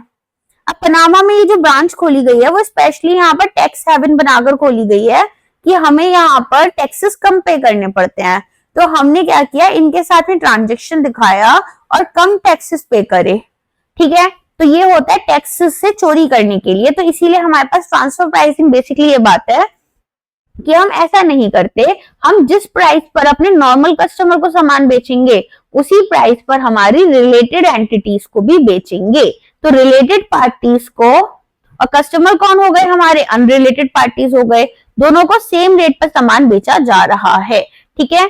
तो अगर हम क्रॉस बॉर्डर इन्वेस्टमेंट ले रहे हैं तो ये पूछे कौन सा यहाँ पर स्टेटमेंट इंपॉर्टेंट है। पहला, ये कॉर्पोरेशंस को टैक्सेस अवॉइड करने में हेल्प कर रहा है, नहीं, कॉर्पोरेट टैक्स अवॉइड करना चाहते थे इसीलिए ओईसीडी को लेकर आया ताकि वो लोग ऐसा ना कर पाए। ट्रांसफर प्राइसिंग रूल यहाँ पर free movement of profit allow कर रहा है, फ्री मूवमेंट ऑफ प्रॉफिट नहीं अलाउ कर रहा, ये भी यहाँ पर गलत हो गया। ओईसीडी ट्रांसफर प्राइसिंग रूल्स जो है वो यहाँ पर फाइनेंशियल कॉस्ट जो है, ठीक है, वो इम्पोज करते हैं अगर related party transactions arm length price पर नहीं होते हैं। आर्म लेंथ प्राइस कौन सा होता है, देखो इसके भी ना 2-3 अप्रोचेस होती हैं, आपने शायद एएफएम के फर्स्ट चैप्टर में पढ़ा है, याद है तो ठीक है, नहीं याद है तो कोई बात नहीं है, बस ऐसा समझ लो कि ये वही प्राइस है जिस पर आप अपने कस्टमर को पे करते, और ठीक है। तो इसीलिए आपका यहाँ पर कौन सा आंसर सही होगा, सी आपका आंसर करेक्ट हो जाएगा। ट्रांसफर प्राइसिंग रेगुलेशंस जो हैं वो क्यों डिजाइन की गई हैं, ताकि हम यहाँ पर प्राइस मैनिपुलेशन से बच जाएं। किसमें, जब दो रिलेटेड एंटिटीज आपस में कुछ भी ट्रांजेक्शंस कर रही हैं, और ये मेजरली हम क्यों कर रहे हैं, ताकि यहाँ पर टैक्स हेवंस का काम ना हो, मनी लॉन्ड्रिंग वाली चीजें ना हो, ठीक है, ये सारी चीजों से बचने के लिए। नेक्स्ट क्वेश्चन है, why is capital budgeting considered a complex process especially for cross country investment। तो कैपिटल बजटिंग क्यों इंपॉर्टेंट है, यहाँ पर यहाँ कॉम्प्लेक्स मानी जा रही है क्योंकि कैपिटल बजटिंग में आपको मल्टीपल फॉर्म्स जो है रिस्क की वो कंसीडर करनी है, स्पेशली अगर क्रॉस बॉर्डर है तो कंट्री रिस्क भी लेकर चलोगे, पॉलिटिकल, मार्केट, एक्सचेंज रिस्क और कंट्री रिस्क भी आ जाएगा आपका, ठीक है। तो इस तरह से अलग अलग रिस्क आपके यहाँ पर इन्वॉल्व हो जाते हैं। Which of the following is a valid example of project specific risk, कि किसी एक पर्टिकुलर प्रोजेक्ट से ही यहाँ पर ये रिस्क जो है एसोसिएटेड है। तो पहला बोल रहे हैं कि नेशनल इंटरेस्ट रेट्स बढ़ रहे हैं, तो वो तो आपके सभी चीजों पर बढ़ेंगे। फिर एक प्रोजेक्ट है जो कि लोकेटेड है, कहाँ लोकेटेड है ये प्रोजेक्ट, ये पॉलिटिकली अनस्टेबल कंट्री में लोकेटेड है जहां पर हजार्डस केमिकल यूज हो रहे हैं। तो ऐसी सिचुएशन में ऑफ कोर्स हम क्या देखेंगे, हम देखेंगे कि हमारे पास यहाँ पर प्रोजेक्ट स्पेसिफिक रिस्क है, इस पर्टिकुलर उसमें ही प्रोजेक्ट में हमारे पास रिस्क है, ठीक है। तो यहाँ पर ये हमारे पास में एक इन्होंने एग्जांपल दिया हुआ है बुक में, वेदांता स्टरलाइट कॉपर प्लांट। तो ऐसे कुछ रिस्क होते हैं जो कि नेचर से, लोकेशन से या ऑपरेशन से रिलेटेड होते हैं। अब हजार्डस केमिकल जो हम यूज कर रहे हैं वो ऑपरेशन से रिलेटेड हो गए। लोकेशन क्या है कि अगर आप किसी अर्थक्वेक प्रोन कंट्री में अपनी फैक्ट्री लोकेट कर रहे हो या फिर उस एरिया में कर रहे हो तो यहाँ पर आपका रिस्क एसोसिएटेड हो जाएगा। सेंसिटिविटी अपन ने पढ़ी थी, क्या होती है कि भाई किसी भी एक पर्टिकुलर फैक्टर में अगर कोई भी एक यूनिट चेंज आ रहा है तो ओवरऑल हमारे ऊपर क्या डिफरेंस आएगा। सिमिलरली यहाँ पर भी होगा, यहाँ पर भी हम यही देखते हैं कि कैसे इंडिविजुअल वेरिएबल एलिमेंट्स जो होते हैं जब वो चेंज होते हैं तो वो हमारी ऑर्गेनाइजेशन को किस तरह से इम्पैक्ट कर रहे हैं। ठीक है, तो इसी को हम सेंसिटिविटी एनालिसिस बोलते हैं। One unit change in one particular parameter, है ना। तो यहाँ पर क्या क्या है, इन्वेस्टमेंट, सेल्स, कॉस्ट, ये सब आ जाएगा।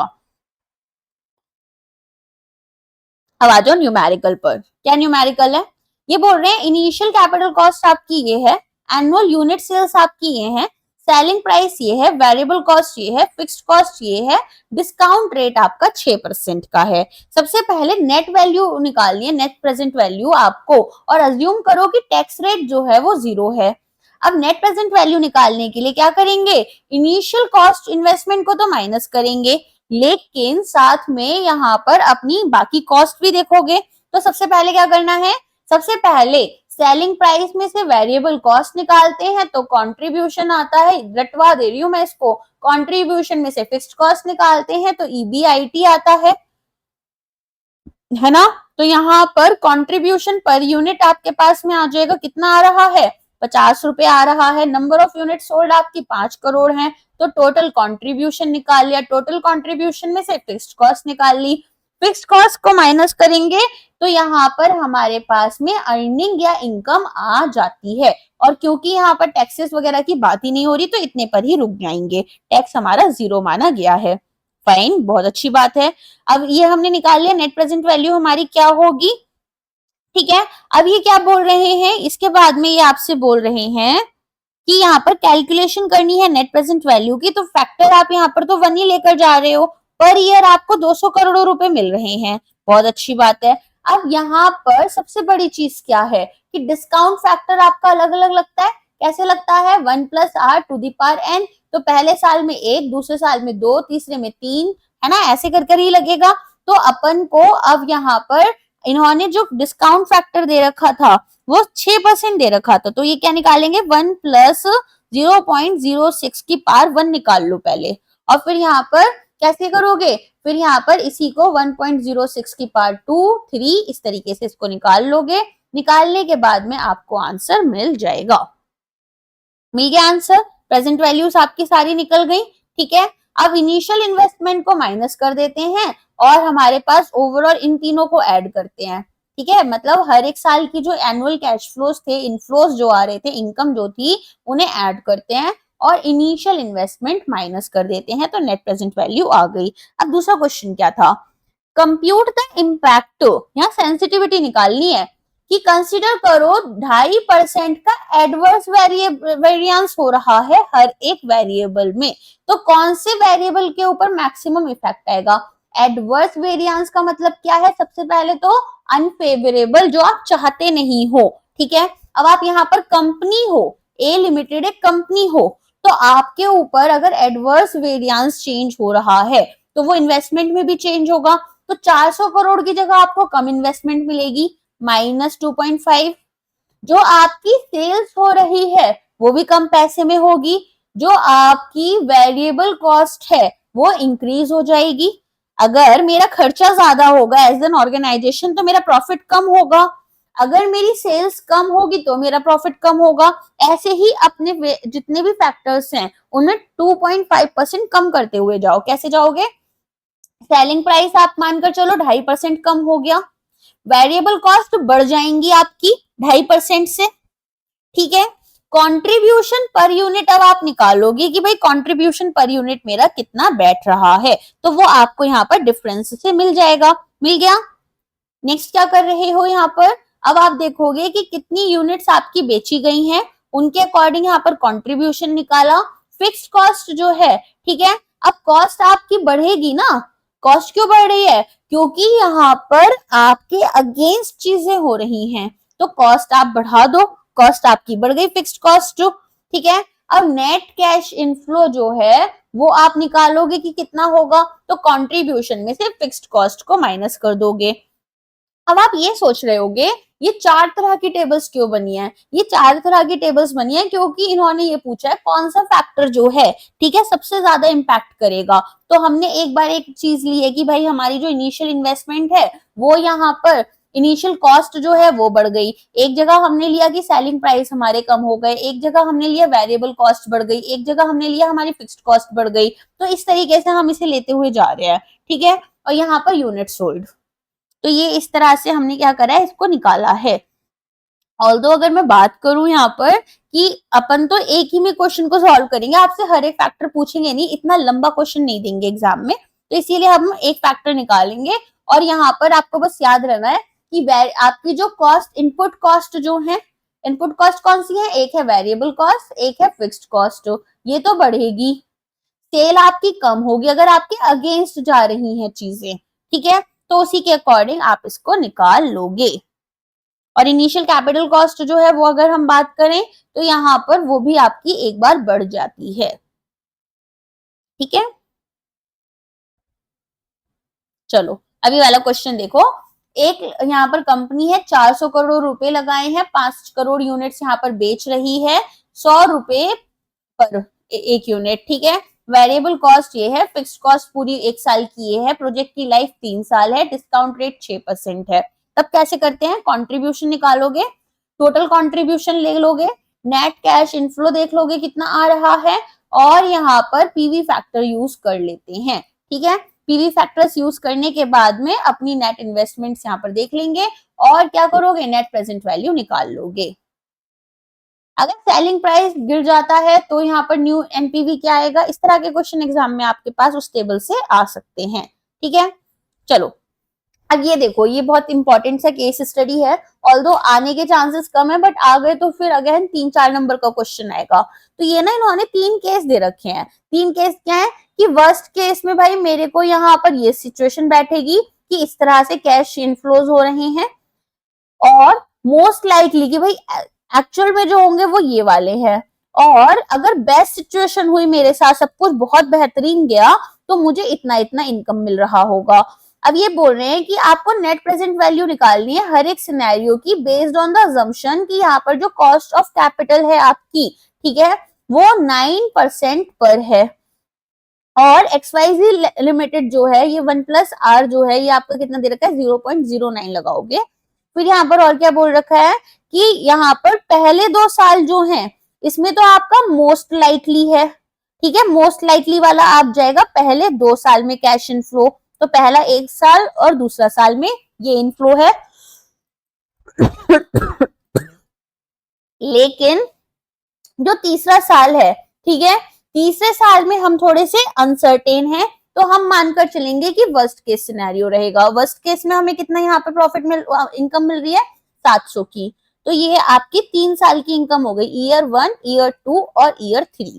क्या करोगे, सबसे पहले निकालोगे प्रेजेंट वैल्यू। तो ईयर 1 है तो 1 प्लस 0.09 की पावर 1, ईयर 2 में 1 प्लस 0.09 की पावर 2, 700 के नीचे 1 प्लस 0.09 की पावर 3, ठीक है। इस तरीके से क्या निकाल लोगे, 550, 450 और 700, ठीक है। ये आपके लिए जाएंगे 3 केस, तो 550, 450 और यहाँ पर 700। अब इसके बाद में क्या करोगे, इनिशियल इन्वेस्टमेंट को माइनस कर दोगे तो नेट प्रेजेंट वैल्यू आ जाएगी। बाकी इसमें आपको पूरा का पूरा बता रखा है कि नेट प्रेजेंट वैल्यू कैसे निकालनी है टेबल में। अब तो समझ आ गया होगा, अब तो कोई यहाँ पर डाउट बचे नहीं है। नेक्स्ट आ जाओ, हिलर्स मॉडल के बारे में बात करें। This is important, model important है, ठीक है। क्वेश्चन ऐसा बहुत डिफिकल्ट आपको दे नहीं रखे बट 1-2 करा दूंगी मैं। तो यहाँ पर बोल रहे हैं कि हिलर्स मॉडल जो है रिस्क एनालिसिस का कैपिटल बजटिंग में, वहां पर स्टैंडर्ड डिविएशन जो है, स्टैंडर्ड डिविएशन का क्या मतलब है, स्टैंडर्ड डिविएशन क्या होता है, वेरिएंसेस होते हैं कि यहाँ पर जो चेंजेस आपके आ रहे हैं, ठीक है। तो ये यहाँ पर बताएगा कि जो वेरिएंसेस हैं, अगर यहाँ पर डिविएट आप ज्यादा कर रहे हो तो ज्यादा रिस्क इन्वॉल्व है, ठीक है। फिर आती है सिमुलेशन एनालिसिस। सिमुलेशन एनालिसिस आपको बीएफएम में भी पढ़ाई थी, जिसमें हम अलग अलग तरह के सिनेरियोज लेके चल रहे थे। तो ये पूछ रहे हैं एक्सोजीनियस वेरिएबल्स जो हैं उससे रिलेटेड यहाँ पर कौन सा एक एग्जाम्पल है। तो पहला बोल रहे हैं कि जो सेल्स प्राइस है वो सेल्स प्राइस यहाँ पर सेट किया गया है बाय द कंपनी। तो सेल प्राइस सेट करना कंपनी के थ्रू, ये किसी भी उसमें आएगा इमेजिनरी सिचुएशन में? नहीं। Labour cost agreed to a contract, ये भी नहीं। क्वांटिटी जो हमने परचेस करनी है, ये भी नहीं। रेनफॉल, एक ऐसी सिचुएशन जो कि हमारे क्रॉप प्रोडक्शन को अफेक्ट कर रही है, ये क्या हो जाएगी? ये हो जाएगी हमारी एक्सोजीनियस वेरिएबल। ठीक है, तो सिमुलेशन एनालिसिस में हम किस तरीके से जा रहे हैं, आया समझ में? सिमुलेशन एनालिसिस में हम यहाँ पर वो एक्सोजीनियस वेरिएबल्स को लेते हैं जो हमारे कंट्रोल के बाहर हैं। ठीक है, नेक्स्ट क्वेश्चन आपसे क्या पूछ रहे हैं? नेक्स्ट आपसे बोल रहे हैं कि कौन सा यहाँ पर जो रिस्क है वो करेक्टली डिफाइन कर रहा है एक node in a decision tree. जब हमारे पास कोई डिसीजन ट्री होता है तो उसमें एक नोड हमारे को करेक्टली डिफाइन करनी है, वो हमारे पास में किस तरह से होगी? तो यहाँ पर नोड्स जो होती हैं वो क्या बताती हैं? वो ये बता रही है कि फ्यूचर आउटकम्स हमारे किस तरीके से एसोसिएटेड प्रोबेबिलिटीज के साथ एसोसिएटेड हैं। मतलब यहाँ पर अब हमें पता है कि अलग अलग सिचुएशंस होंगी तो अलग अलग आउटकम्स आएंगे, अलग अलग रिजल्ट्स आएंगे। बिना पढ़े जाओगे, फेल होने के चांसेस हाई हैं। थोड़े बहुत तुक्के लगा देते हो, नेगेटिव मार्किंग नहीं है तो कम से कम पास होने के चांसेस बढ़ जाते हैं। पढ़ लेते हो और कुछ क्वेश्चन में तुक्के मार लोगे तो पास होने के चांसेस ज्यादा हाई हैं। ठीक है, तो इसी तरीके से वो पॉइंट्स हैं जहां फ्यूचर आउटकम्स जो हैं एसोसिएटेड प्रोबेबिलिटीज के साथ उन्हें हम रिप्रेजेंट कर रहे हैं। ठीक, एक इन्वेस्टर हैं जो कि इवैल्यूएट कर रहे हैं प्रोजेक्ट जिसमें इनिशियल जो इन्वेस्टमेंट है वो इनकी 200 लाख रुपए है। एक्सपेक्टेड कैश इनफ्लोज जो है आपके नेक्स्ट 2 इयर्स के लिए वो 130 लाख और 140 लाख हैं। और स्टैंडर्ड डिविएशन जो है वो आपकी 30 लाख की और 40 लाख की चल रही है। रिस्क फ्री डिस्काउंट रेट जो है वो हमारा यहाँ पर 10% का चल रहा है। अगर कैश फ्लोज परफेक्टली कोरिलेट करेंगे तो स्टैंडर्ड डिविएशन बताना है। हिलर्स मॉडल जो है ये थोड़ा सा उसके जैसा है। तो यहाँ पर क्या करोगे? सबसे पहले तो आपको क्या दे रखा है, यहाँ पर रिस्क फ्री रेट दे रखा है, कितना है? 1 + 0.10 है। ठीक है, अब यहाँ पर आपको स्टैंडर्ड डिविएशन दे रखा है कि पहले साल में 30 हो सकता है और दूसरे साल में कितना था आपका? 140 है। तो 140 को क्या करोगे, यहाँ पर इस तरीके से लिख लोगे। ठीक है, एक सेकेंड, सॉरी, स्टैंडर्ड डिविएशन यहाँ पर 40 लाख है तो स्टैंडर्ड डिविएशन यहाँ पर इस तरीके से लिख लोगे। लिख लिया। अब यहाँ पर इसको वैल्यूज को निकाल लेते हैं तो स्टैंडर्ड डिविएशन आपको मिल जाएगा। नेक्स्ट क्वेश्चन है, कंपनी है जो कि सिमुलेट कर रही है एनपीवी आउटकम्स। पैरामीटर वेरिएबल्स जो हैं वो आपको कुछ इस तरीके से दे रखे हैं। ठीक है, और वो हमेशा कंट्री के कंट्रोल में है, कंपनी के कंट्रोल में है, लेकिन एक कुछ एक्सोजीनियस वेरिएबल्स हैं जो कंपनी के कंट्रोल में नहीं है। अब सिमुलेशन यहाँ पर 1000 सिनेरियोज का किया गया है, अलग अलग सिनेरियोज जो हम कंसिडर करते हैं और कुछ हमें इस तरह से एनपीवी मिली है। ठीक है, ये एनपीवीज मिली है, ये हमें फ्रीक्वेंसीज मिली है। मोस्ट प्रोबेबल आपके लिए नेट प्रेजेंट वैल्यू कौन सी होगी? वो होगी आपकी 400 जिसकी फ्रीक्वेंसी सबसे हाई होती है। ठीक है, यहाँ पर जिसकी भी फ्रीक्वेंसी आपको सबसे हाई दे रखी हो वही आपके लिए मोस्ट प्रोबेबल वाला नेट प्रेजेंट वैल्यू रहता है। एक मैनेजर है जो कि चूज करना चाहते हैं यहाँ पर 2 प्रोजेक्ट्स के बीच में। एक में 8 लाख रुपए का यहाँ पर आपका नेट प्रेजेंट वैल्यू है और 70% की प्रोबेबिलिटी है। एक में 10 लाख रुपए का नेट प्रेजेंट वैल्यू है और 50% की प्रोबेबिलिटी है। अब कौन सा यहाँ पर आपको प्रोजेक्ट चूज करना चाहिए ये हमें बताना है। और कैसे बताएंगे वो हम? एक्सपेक्टेड मॉनेटरी वैल्यू के थ्रू बताएंगे। तो कैसे निकालते हैं? यहाँ पर आपके पास में net present value into probability. ठीक है, दोनों को निकाल लिया। अब यहाँ पर दोनों में कौन सा हाई है? आपका ए वाला हाई है तो ए प्रोजेक्ट ही हम सिलेक्ट करते हैं। ठीक है, नेक्स्ट क्वेश्चन है, एक कंपनी प्लान कर रही है एक नए कंज्यूमर प्रोडक्ट को लॉन्च करने का। ये यहाँ पर आपके लिए 1 लाख यूनिट्स फर्स्ट ईयर में 200 रुपीज पर यूनिट के अकॉर्डिंग सेल करना चाहती है। वेरिएबल कॉस्ट 120 रुपए पर यूनिट है। फिक्स्ड कॉस्ट आपको यहाँ पर दे रखी है 60 लाख रुपए की है। ठीक है, अब यहाँ पर आपसे क्या बोल रहे हैं कि मार्केटिंग टीम ये सजेस्ट कर रही है कि जो प्राइस है वो 200 की जगह 180 रख दो, ताकि कंपनी जो है वो 1.5 लाख यूनिट्स को बेच पाए। तो मैनेजमेंट जानना चाहता है कि क्या उसको ऐसा करना चाहिए या नहीं करना चाहिए, ठीक है। और यहाँ पर रिड्यूस करेंगे अगर प्राइस को तो कितना प्रॉफिटेबिलिटी रहेगी। तो अपन क्या करेंगे, यहाँ पर सबसे पहले सेलिंग प्राइस हमारा अगर 200 है तो वेरिएबल कॉस्ट हमारी 120 है, 80 रुपए का कंट्रीब्यूशन हुआ, 1 लाख यूनिट्स हमने बेची, फिक्स्ड कॉस्ट माइनस किया, 20 लाख की सेल हो गई। दूसरे केस में क्या करोगे, यहाँ पर इसको 180 रखोगे, ठीक है। अब 180 को रखने के बाद में क्या करना है, सेल प्राइस में से वेरिएबल कॉस्ट निकाला, कंट्रीब्यूशन निकाला, कंट्रीब्यूशन पर यूनिट को मल्टीप्लाई कर दिया 1.5 लाख यूनिट्स में, तो हमारे पास 30 लाख रुपए का यहाँ पर क्या बन रहा है, प्रॉफिट बन रहा है। तो किसके साथ जाओगे, ऑप्शन 2 के साथ जाओगे, जिसमें आप अपना प्राइस 20 रुपए से गिरा देते हो और क्वांटिटीज जो है वो आपकी ज्यादा बिक जाएंगी, ठीक है। तो इस तरीके से हम क्या करते हैं, इस तरीके से हम हमारे पास में अलग अलग प्रोजेक्ट्स को भी कंपेयर कर सकते हैं। इसे क्या बोलते हैं, इसे बोलते हैं हम कॉस्ट वॉल्यूम प्राइस, ठीक है।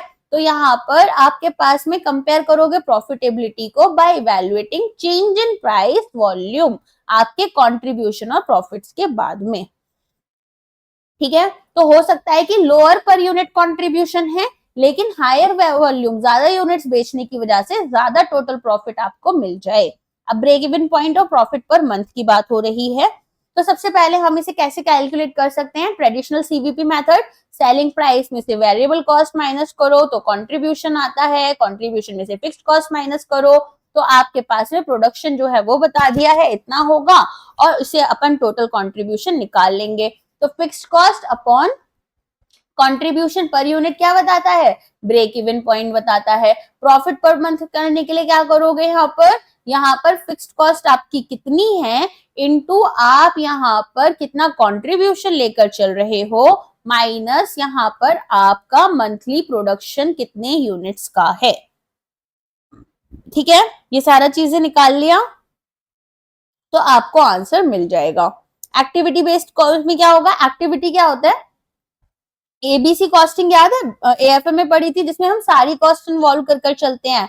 तो बैच साइज 25 यूनिट्स का है, सेटअप यहाँ पर अपन को देखना पड़ेगा कि 10,000 यूनिट्स और यहाँ पर हमारे पास में 25 यूनिट्स हैं, तो अपन यहाँ पर 10,000 फिक्स्ड कॉस्ट लेकर 25 यूनिट बना रहे हैं, तो 400 यहाँ पर क्या लगेगा, 400 रुपीज पर यूनिट लगेगा। सेटअप कॉस्ट पर बैच हमारी 500 रहेगी। सेटअप कॉस्ट का टोटल यहाँ पर निकालना है तो 400 इंटू 500 कर देंगे हर एक यूनिट का, और यहाँ पर टोटल हमारी कॉस्ट कितनी लग रही है उसके अकॉर्डिंग फिक्स्ड कॉस्ट निकाली, टोटल फिक्स्ड कॉस्ट आप निकाल लोगे।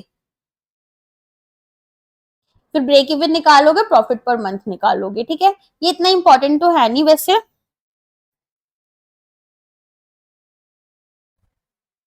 सो बेसिकली अपन यहाँ पर क्या करते हैं, हम यहाँ पर देखते हैं कि कितनी हमारे पास यहाँ पर बैच साइज है, कितनी यूनिट्स हमें बनानी है और कितने सेटअप्स लगाने पड़ेंगे, सेटअप की कॉस्ट हमारी कितनी है, फिक्स्ड कॉस्ट हमारी कितनी लग रही है। फिर यहाँ पर इन्वेंट्री का स्टोरेज की भी बात कर रहे हैं कि अगर आप स्टोरेज कर रखोगे तो कितना कॉस्ट लगेगा, तो वो आपकी टोटल फिक्स्ड कॉस्ट में इन्वॉल्व हो जाएगी। फिर आप यहाँ पर ब्रेक इवन पॉइंट और प्रॉफिट पर मंथ निकाल लेते हो, ठीक है। अब यहाँ पर लेबर कॉस्ट हम कब इंक्लूड करते हैं, जब टेम्पररी या कॉन्ट्रेक्चुअल लेबर होती है या आउटसोर्स डिवाइसेस सर्विसेज होती हैं। परमानेंट लेबर हमारे पास होती है तो वो रिलोकेटेड में आती है। इसके अलावा setup work requires over time, जब हमें यहाँ पर सेटअप करना पड़ता है तो ओवर टाइम भी हो सकता है कराना पड़े, या फिर हमें उन्हें थोड़ा सा जो भी कॉम्पनसेशन है एक्स्ट्रा देना पड़े, तो ये सारी चीजें भी हमें देखने के लिए मिल सकती हैं। इम्पैक्ट अगर हम बात करें तो सेटअप फ्रीक्वेंसी और cost on machine flexibility, higher number of setup, ज्यादा सेटअप करोगे तो मशीन यहाँ पर आपकी कम अवेलेबल रहेंगी और कॉस्ट आपकी बढ़ जाएगी थ्रू आउटपुट। और यहाँ पर लोअर सेटअप कॉस्ट है एंड फ्रीक्वेंसी है तो मशीन यूटिलाइजेशन इंप्रूव हो जाएगा, ग्रेटर फ्लेक्सिबिलिटी होगी, मिक्स प्रोडक्ट लाइंस आप बना पाएंगे, जस्ट इन टाइम प्रोडक्शन आपका जो है वो सपोर्ट हो जाता है with smaller more responsive batches. Conclusion है कि लोअर सेटअप कॉस्ट रखो, ज्यादा फ्लेक्सिबिलिटी मिल जाएगी और कॉस्ट एफिशिएंट ऑपरेशंस होते हैं। इस पर किसी भी तरह का आपको ये मिल सकता है क्वेश्चन, ठीक है। अब यहाँ पर पूछ रहे कौन सा कॉस्ट है जो कि हमें रेलेवेंट कॉस्ट माना जाएगा जब हम पेट्रोल कार या डीजल कार को यूज कर रहे हैं लॉन्ग जर्नी के लिए। तो पेट्रोल या फिर जो भी हमारा फ्यूल है उसकी कॉस्ट हमारे लिए इंपॉर्टेंट हो जाती है। रेलेवेंट कॉस्ट एनालिसिस के बारे में पूछा कौन सा ऐसा कॉस्ट है जिसमें की salary paid to a permanent employee who would remain idle during the setup process. यहाँ पर किस तरह की कॉस्ट में डालोगे, अपॉर्चुनिटी, रेलेवेंट, संक या अवॉइडेबल, इसे डालते हो आप संक कॉस्ट में। ठीक है, तो ये हमारे लिए ऑलरेडी कमिटेड है और चाहे यहाँ पर अब हम कुछ भी डिसीजंस लें ये तो हम अपने एम्प्लॉय को पे करेंगे ही करेंगे। ठीक है, यहाँ पर पूछे रेलेवेंट कॉस्ट का कौन सा एक कैरेक्टरिस्टिक नहीं है, तो आपके लिए फ्यूचर ओरिएंटेड होते हैं डिसीजंस हम कैसे लेंगे अकॉर्डिंगली यहाँ पर रेलेवेंसी हमारी चेंज होती रहती है कॉस्ट की। कॉमन नहीं होते ये सभी ऑल्टरनेटिव्स के लिए, वेरिएबल होते हैं, चेंज होते रहते हैं। ठीक है, एबीसी लिमिटेड 150 यूनिट्स बनाई है इन्होंने, मटेरियल बी की स्टॉक में है और ये यूनिट्स जो है ये हम यहाँ पर 13 रुपीज पर यूनिट बेच सकते हैं और 200 यूनिट्स यहाँ पर जो है वो हमारे लिए जरूरी है। अगर हम न्यू परचेज करेंगे तो 17 रुपीज पर यूनिट बैठेगा। रेलेवेंट कॉस्ट हमारी क्या रहनी चाहिए, तो सबसे पहले तो जो हमारा लॉस होगा जब हम यहाँ पर ओल्ड इन्वेंट्री बेच रहे हैं, ठीक है, वो निकालेंगे और परचेज जब हम एडिशनल यूनिट्स का कर रहे हैं उस टाइम हमारे लिए क्या कॉस्ट रहेगी। तो 200 यूनिट्स बेचनी है, 150 हमारे पास जो है वो 13 रुपीज पर यूनिट जाएंगी और जो हमारे पास नई बची हुई यूनिट्स हैं वो हमारी कितने में पड़ेंगी, वो पड़ेंगी 17 रुपीज पर यूनिट के अकॉर्डिंग। ठीक है, ये नेक्स्ट क्वेश्चन पूछ रहे हैं which of the following cost, यानी में से कौन सी कॉस्ट है जो कि एक्चुअल आउटफ्लो यहाँ पर नहीं होता लेकिन डिसीजन मेकिंग में इंपॉर्टेंट होती है। तो आपको पता है अपॉर्चुनिटी कॉस्ट। अपॉर्चुनिटी कॉस्ट क्या है, अब जैसे आपने यहाँ पर बैंक्स के एग्जाम दिए थे तो बैंक के एग्जाम की जगह आप प्राइवेट जॉब में भी जा सकते थे। ठीक है, तो अगर आप बैंक की जॉब करोगे तो प्राइवेट जॉब नहीं कर पाओगे, तो प्राइवेट जॉब आपके लिए क्या है, एक अपॉर्चुनिटी कॉस्ट हो गई जो कि पोटेंशियल बेनिफिट था। पोटेंशियल बेनिफिट था जिससे आपको फॉरगो करना पड़ेगा, छोड़ना पड़ेगा, जिसमें आपके पास एक ऑल्टरनेटिव आप चूज कर रहे हो तो दूसरे ऑल्टरनेटिव को आपको छोड़ना पड़ता है। ठीक है, यहाँ पर कोई भी कॉस्ट इन्वॉल्व नहीं है लेकिन एक बेनिफिट की वजह से दूसरे बेनिफिट को जाने देना पड़ता है। अब रेलेवेंट कॉस्ट एनालिसिस में क्या आपके लिए मोस्ट हेल्पफुल रहेगा इन सिचुएशंस में, तो आपसे बोल रहे हैं यहाँ पर पास्ट R&D एक्सपेंडिचर हो सकता है, सेटिंग डेप्रिसिएशन पॉलिसी हो सकता है, इवेलुएट करना है, acceptance of a special order with discount terms. तो रेलेवेंट कॉस्ट यहाँ पर क्या हेल्प कर रही है कि हमें क्या इंक्रीमेंटल कॉस्ट लग सकती है, एक्स्ट्रा कॉस्ट क्या लग सकती है और यहाँ पर हमारे पास में डिस्काउंट ऑफर करने की भी बात हो रही है।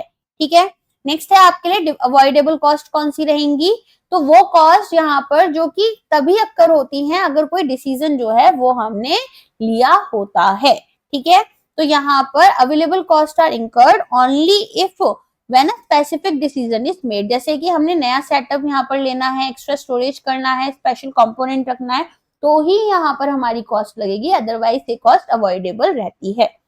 नेक्स्ट क्वेश्चन है आपके पास, तो मटेरियल सी जो है वो आपके पास स्टॉक में अवेलेबल है लेकिन करेंट मार्केट प्राइस 23 रुपीज है।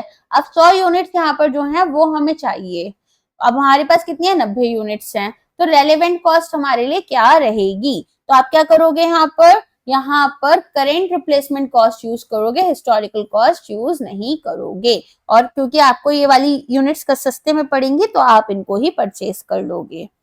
एक फोर्जिंग मशीनरी है जिसको यहाँ पर हमने 60% पर यूज करा है, अगर हमें यहाँ पर एक और नया प्रोडक्ट ऐड करते हैं तो 10% कैपेसिटी क्या इम्प्लाई करेगी, यहाँ पर इसका क्या मतलब हुआ, यहाँ पर इसका मतलब हुआ कि कोई भी अपॉर्चुनिटी कॉस्ट इन्वॉल्व नहीं हुई है क्योंकि अनयूज्ड कैपेसिटी को ही हम यूज कर रहे हैं, अनयूज्ड कैपेसिटी को ही यूज करोगे तो कुछ भी एक्स्ट्रा कॉस्ट आपकी ऐड नहीं हो रही।